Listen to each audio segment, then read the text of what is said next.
So that's the type of person we think of as a weirdo broker. And Pound was pretty weird. He had eventually he went nuts, became a fascist, and was thrown in jail.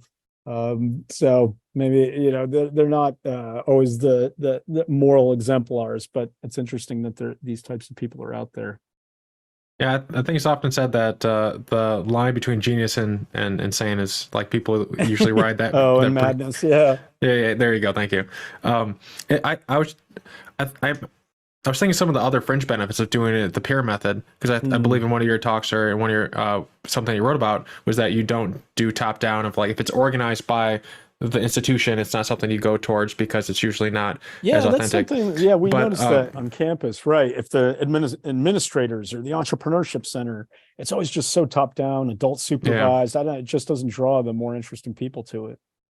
yeah. Well, I was thinking that I imagine if people like Elizabeth Holmes, for instance, like she got where she was because she would leverage people up, up, up, and up. So if you were Mm-hmm. going top down, you'd be fooled by her. But if you went from her peer group, they would say, "Don't go towards Elizabeth Holmes because she sucks."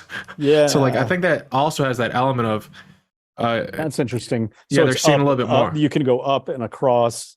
Yeah, Um, yeah, that's a good point. because people usually talk up if they're not great people. Like they'll talk Mm, good to the like you talked about with the waitress doesn't see the waitress as a great human, sees you yeah, as someone to impress, so they're gonna be nice to you. yeah, Then you you're say right. something That's a nice to good them. point. Yeah, It's like she was successful because she convinced outsiders, people who were high status, prestigious people to get behind her.